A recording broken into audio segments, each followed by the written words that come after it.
that is being expressed repeatedly in this community is that why are we experiencing such a serious decline in the services that we're receiving from Public Works in the last 3.5 years? And it's getting worse, not better, but worse. So one of the questions is that when we're talking about budgets and looking for the breakdown, is this, not only is it a supply issue, it's also, do we have the adequate staff? Do we need more staff? Do we need different staff? Do we need different trained staff? What is it that we need in order to sit there and provide the services that this community requires from one edge to the other? Not selectively, but inclusively. So when considering the budget, as I'm going to respectively ask Mayor, Council, and staff to really look at this seriously, because this is not something that should be disregarded. It is something that has been disregarded in the last 3.5 years. And unfortunately, is the community's frustration is escalating. And we're here to talk about a budget, and I'm asking respectfully is please look at this seriously. Think about what you're spending on Public Works. Think about what we're spending on the staff that work for Public Works, and think about how much work is being contracted out that doesn't need to be contracted out if you had staff that was qualified to do the job. That's one of the things that we're also very concerned about. Work that used to be done by Public Works staff is now being contracted out. The dollars and cents of that don't make sense. It's a higher tax burden for the taxpayers. But again, supplies, Linda's shaking her head at me. I'm only shaking your head because we're seeing contract services actually fall in Public Parks and Public Works. So I'm not sure what has changed between those 3 years, but we're seeing those numbers fall. And perhaps Linda's comments are reflective of what we're saying. If she's saying the numbers fall, that would be reflective of what we're seeing is that we're seeing a decrease of service, a decrease of work, decrease of what we used to have. And some of it, yes, Mr. Palmer, is because it's what we like and enjoy. We're also a tourist destination, theoretically. But it's also, in many cases, it is a comfort and safety issue. And one of the questions, again, is that we're paying more taxes. Why are we getting less services? And your taxpayers would like to know. But we're respectfully requesting is that this is reviewed and you look very, very seriously at Public Works, how the staffing, how much is contracted out. Cutting the supplies doesn't mean that you're servicing the community. Thank you. I'm going to respond and then probably we need to move on. But again, thank you. I think they're very valid statements and stuff that Council is currently wrestling with and has been wrestling in their entire term. Couple pressures that I see, and again, I wasn't here, so I can't really speak anecdotally or even necessarily factually to the service levels. But there's a couple observations that I see on the budget process in the last few years. One, there's been attempts to contain tax increases, so relatively low tax increases, and yet there's other costs such as energy, labor, cost of supplies that put pressure on that. So it's quite possible that we've had to be trying to attempt to do more with less. And of course, there's a certain time where that no longer works very well. The other is, in a sort of, I'll refer to Linda's slide. She was talking about the growth in the community. So we have more roads, we have more streets. My understanding is we have similar levels of staff, but we have more roads, more streets to maintain. There's another item that occurs very commonly in municipalities is as standards increase, there's an expectation for services and also in new services that come in, and they might seem really minor as over a period of time. It's what I refer to budget creep, so little extra things that come in. And if there isn't substantial increases or increases to account for those, then it can start to rob from other areas. I think the last thing that just on the resources and the commitment of this council, through the organizational review, I think it's been a very important initiative of this council identifying that there's needs. That's very clear with the recruiting of the new senior management team is a priority, looking at getting the right people that are looking after the services that are consistent with council's objectives and the services that the public expects of us. And when you look at things, I think one that you referred to was road maintenance and that type of thing, as to are those resources allocated appropriately?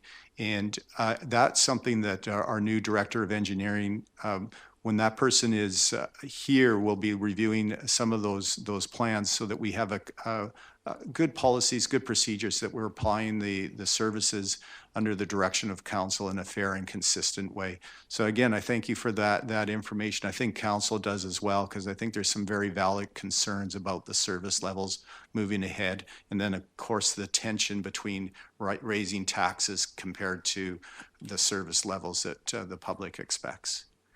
Thank you very much.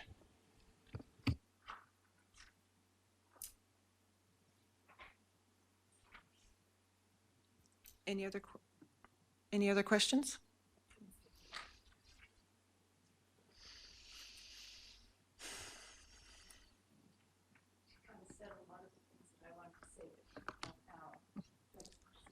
Yes. Thank you.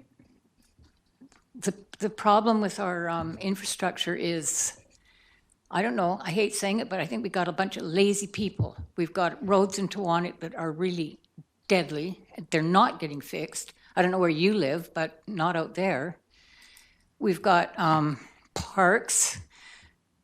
They want to have this and they want to have that, and they want to keep going, creating jobs for themselves. They got double baskets down Cowrie Street. And these might not be huge money things, but it all adds up. But so we're just going to have one basket down Cowrie Street per light. But they're going to create more work for themselves by moving the other basket somewhere else. You've got double street lights where you don't need them. You could cut down on your hydro by removing one light. I hate street lights. They're my pet peeve. And pavement with bike lanes going nowhere. Look at Dolphin Street. It's like a big, ugly, I don't know how long it took to do that road. I mean, if you have a company, you wouldn't get away with that. If you were paving your own long driveway, you wouldn't get away with that. Whoever owned the property would be out there saying, excuse me, but what are you doing, having 3-hour lunches? It's like, I don't know. I just see like all this waste, and I don't have the vocabulary, but I can tell. There's a really pretty nice truck out there tonight, big, huge Ford F-150, all shiny and new, double cab, doesn't look like it goes in the dirt. Wonder how much that cost. I'd like to have a truck that worked, but I can't afford it. And maybe it's time we started cutting back on the big shiny stuff that you want and just get on with the work. You know, we're like the Romans. We've got so much outlying infrastructure that you can't take care of it. Well, maybe you should start out there instead of building bike lanes that go nowhere, paving roads that don't need to be paved, putting bollard lights and street lights out on a really pretty boulevard where they aren't needed and aren't wanted, and put some money where it's really needed. And I'm not saying that out in Tewanek we want double lanes and sidewalks and street lights, but we just like it patched once in a while, so it's not like falling off. Anyway, that's my rant, and I'm sticking to it. Thank you.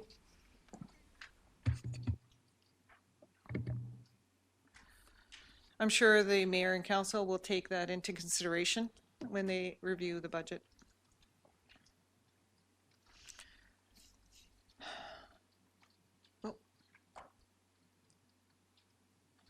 So moving on, this is one slide, and it's a very high-level slide for the 2017 to 2020 operations.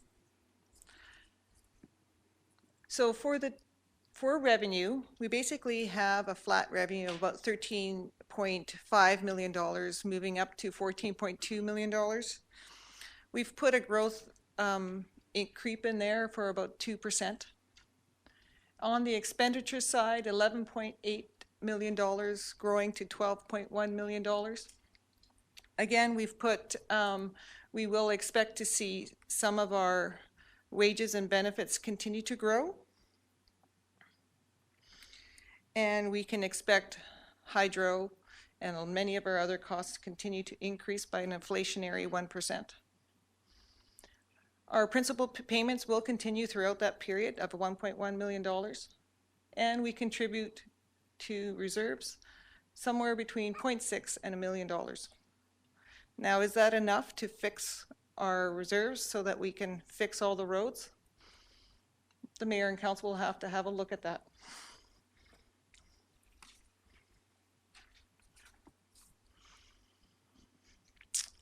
So now I'm going to talk a little bit about debt and reserves. And these are what we call financial indicators. For our debt reserves, if we look at our debt over our fixed assets, we've gone from 3% to 6%. So the trend there is going up, which means if you look at your home, you have your mortgage over the price of your home or the market value of your home. That's called equity, right? So for us, it was at 97%. Now it's going to 94 equity. So it's a little bit, it's going opposite. But it's not bad. Debt servicing as a percentage of operating revenue is your ability to pay your payments. So we're going from 3% debt servicing to 13%. At this, if we don't go into any more debt in the next 10 years or so, that will continue to fall. So the 2016 budget debt servicing percentage is the highest that we're going to see, what we know today. So those are some of our financial indicators for debt. Then we have some financial indicators on reserves. We look at our total reserves that we have over our total expenditures. So in 2013, we had 156%. That means we could pay for all our expenditures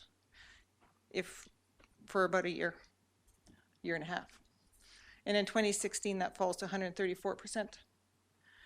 The unrestricted reserves as a percentage of expenditures is interesting. Those are reserves that are not statutory, or they're not DCCs, or they're not targeted for another purpose. So they're our general reserve and our sewer general reserve. They were at 70% and they're going down to 60%. Our restricted reserves are 9.8% going to 9.2%. And our reserves over capital assets is 13% going to 11%. So I think we're still in pretty good shape when it comes to our financial health, but going forward we need to have a review of the 2017 to 2020 review. Long-term debt balances. Your sewer is your dark blue bar there. Those are your sewer debt. And you can see in 2014 where we took on debt of $4.5 million. And then in 2015, we took the remainder of that $7.5 million. And in 2016, we're paying that down a little bit. And then in our general debt, that includes your library and your Justice Service Building and RCMP. And that's going from $3.9 million as a debt balance down to 2.7. In June of this year, we'll be paying off our library debt. Our library debt carries an interest rate of about 10%, so that's a good thing. The sewer debt, is that going to be amortized over 10 years? Yes. So 2016 is the first year? Partial to 2015 and then 2016 and throughout.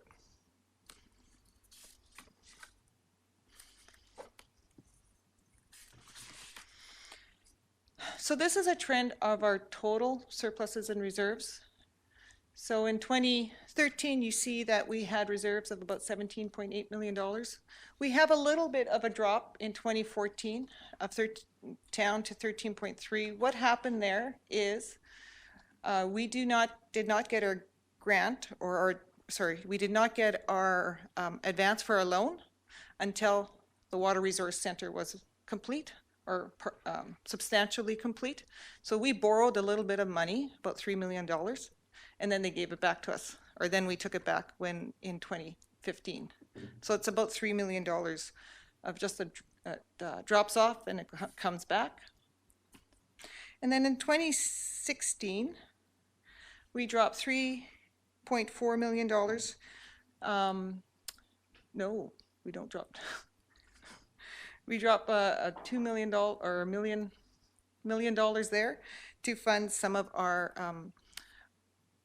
capital purchases in 2016 and our one-time costs.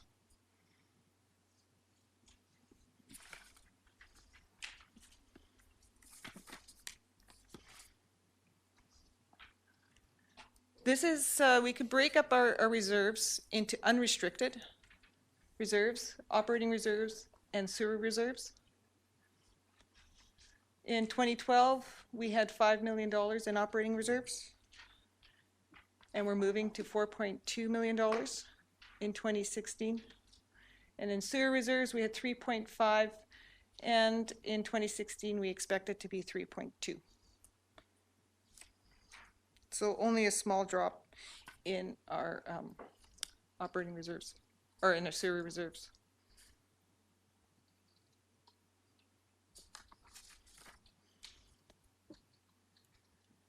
Our restricted reserves are made up of DCCs, deferred revenue, and statutory reserves. Statutory reserves is a group of reserves for capital, equipment replacement, parkland, and we also have the community forest reserve in there.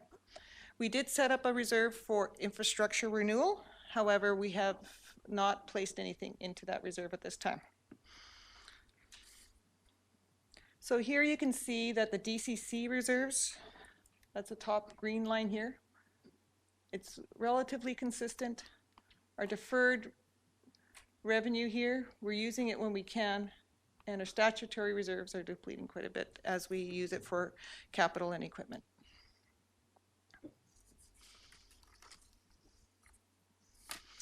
And now I'm going to ask Ron Worth to take us through the draft project plan.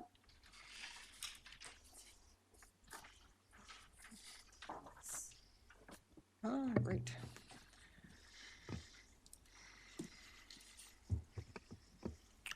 Thanks, Linda.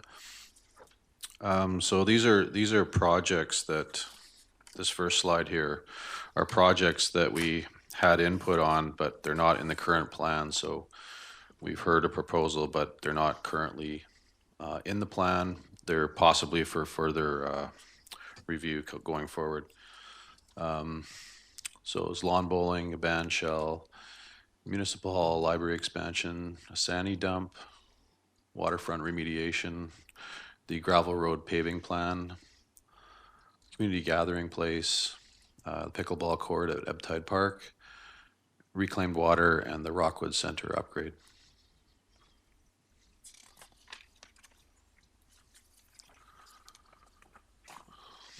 So these projects are in the budget. These are one-time operational non-capital projects, and they consist of the following studies and plans at $255,000.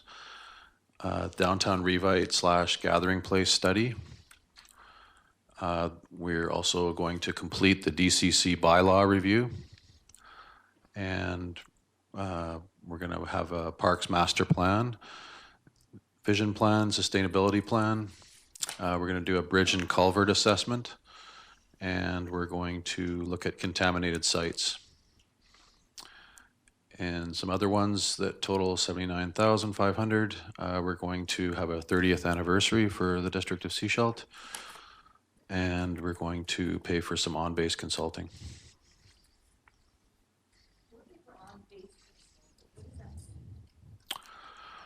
On-base is a document management system that we use at the District of Sechelt. So it's a new system that we've, yeah, it manages our documents. So some of these carry forward projects from 2015, we have $408,000 of projects being carried forward in various stages of completion.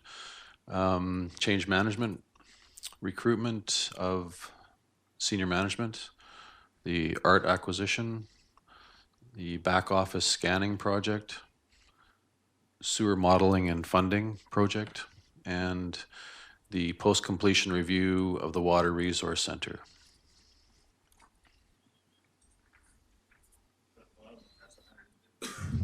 That's correct. So for 2016, our total project spending is planned to be $3.673 million. 1.64 is carried forward from 2015. These are projects that were approved but had not completed in 2015. So this is the carry forward funding for those projects.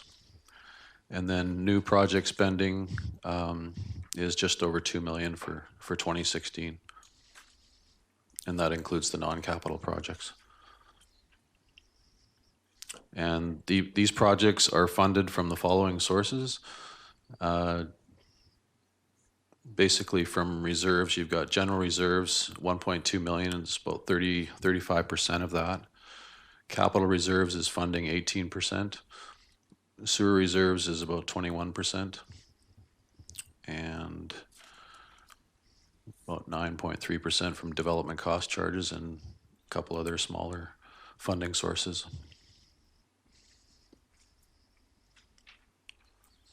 That's it. Thank you, Ron. Do we have any further questions from the audience?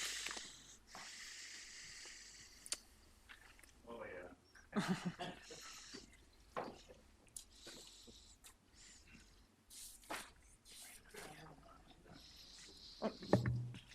Good evening. My name's Hugh Monroe. This is quite a document, and I've enjoyed your presentation. I really appreciate what you've done and how you've put it together. It's interesting. I think our community has a lot of issues. One of the things I foresee, I know that in my particular neighborhood right now, we're doing a study for the sewer distribution. But I can't imagine how the district's going to pay for it. A $75,000 study is nice, but I think when it comes to putting it in the ground, I can't see where the money's going to come from in this document, in the 5-year plan. So that's one question I would have is, what is I know that the intention of council is to start to hook up existing facilities to the new treatment plant or existing communities, but I don't see in the 5-year plan, I don't see any potential funding source either through senior government grants or any other initiative. I'm looking at Sanath, who is managing that project.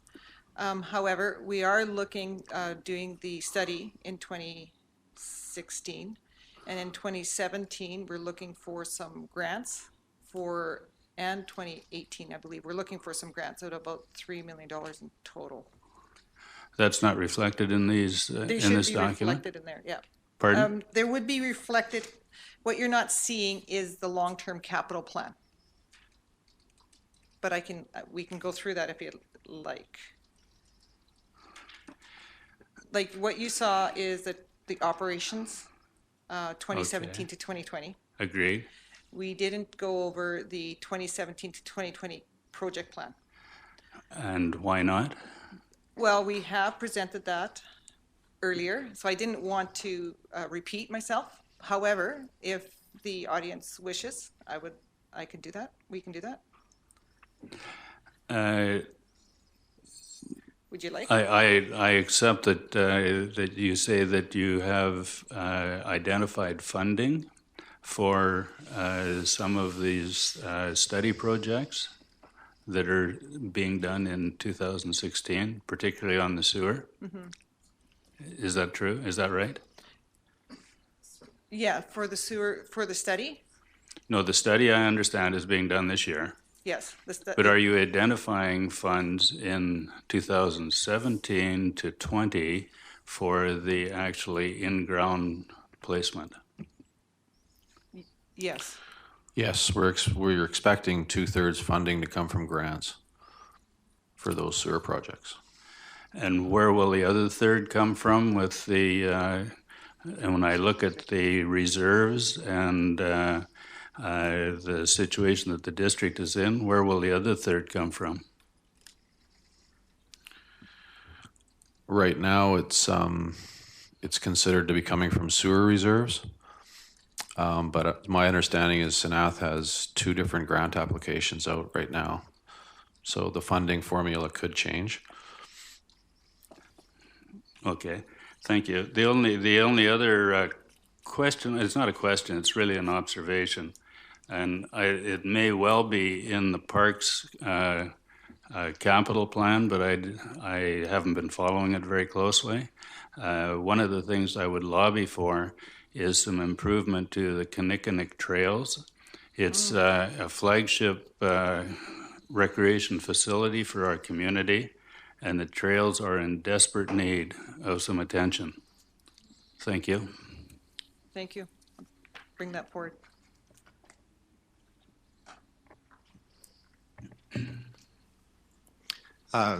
Thank you, Hugh. I'm just going to make a comment. I think you had some valid observations there. On the there's this question about doing studies and then are you going to do the work? So there's nothing more frustrating than doing a study and then the study goes on the shelf and it seems like lost money. And I certainly empathize with that kind of thought or can identify with it. One of the challenges that local governments have is the reliance on senior levels of government for funding. And it's unpredictable. And one of the classic problems that we have is the fundings announcements can have very, very short time cycles and or times to apply for it. And if you don't have what they call a shovel-ready projects, one that's already figured out, you can lose out on the funding. We are anticipating funding from the potential funding from the federal government. And we're a little bit behind possibly because the study hasn't done, so we haven't identified what the potential costs are for some of those things. So that's one of the tensions. I think your comments regarding the reserves are valid, and I think that's something for staff and council to wrestle with more, is because there's this, you could see on Linda's slides a tendency of a consumption of the reserves. And so if we don't have that money, even if the grants come, and if we don't have the money available, then what do? Do you borrow money or do you raise taxes to get that funding when and if? And the big question is if you get that funding. And I think that's something, again, that council needs to wrestle with as to where should reserves be at? Right now, we see them being eroded over a period of time, and if that trend continued, that would be very concerning. One of the things that Linda's referred to in one of the committee meetings is a need of a policy on reserves, and that's something that we anticipate that we'll be working on in the upcoming year or so, and depending on council's direction. But bringing back ideas on policy on reserves so that future budget years we can say, okay, well, this is our target for reserves. How do we get to those ideal levels over a period of time, and then to balance off those kind of costs? So it's a complex question, but I think very valid that we need to be asking ourselves every time we're going out to a study, how are we going to implement the results of those studies in the future? One of the comments I would have I don't know how many years it's been since the DCCs have been reviewed, and I do see that it is in the budget this year, and I hope we get an updated DCC program for this community. I think it's long overdue. The the other thing, back to the sewer for a minute. In the neighborhood I live in, we've been paying into a sewer reserve for about 15 or 20 years, at least 15 years. And I hope that that will contribute to the installation of the in-ground facility some point in the future. Thank you. Thank you.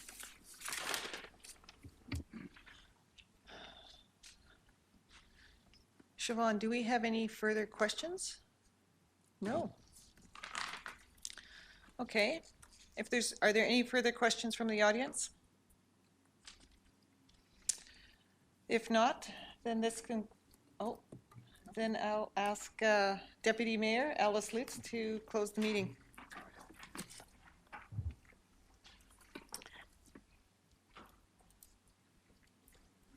Before we conclude, I really want to thank our staff. They've done an excellent job on the telephones and on the website and with the presentation and dealing with the questions. So thank you. And on behalf of the council, I would like to express our appreciation both to you here in the room and to those online. Your participation in this event is most important, and we will take into consideration everything we've heard here. The frustrations I know are there, and hopefully we can help to ease your minds in some ways over the next month. This video event will be available on YouTube on our website, and you can access that by going to seashelt.ca to the YouTube icon. The 2016 budget is scheduled to be discussed at the March 9th Finance, Culture, and Economic Development Committee meeting here in this room, and it'll be held at 1 o'clock, so I hope you'll be there. The other thing, tomorrow at our council meeting, the regional district will be present to make a presentation around the first round of the regional district's budget. And I'm sure you'll be interested in hearing what they have to say. So I hope you'll attend that meeting too. So thank you. Oh, yes. Will we get a hard copy of the questions asked on council? I'm seeing nods, yes. Thank you. Oh. Just for council, you mean? Yeah, that's fine. I can do that. Will they also be on the website with this presentation? Could that be done? They will be viewable if you were to look back at the YouTube video. Perfect. And we could probably make an extra link just to the questions themselves. Might be a good idea for the public to be able to access them. Sure. Thank you. Anything further from council? Thank you, everyone.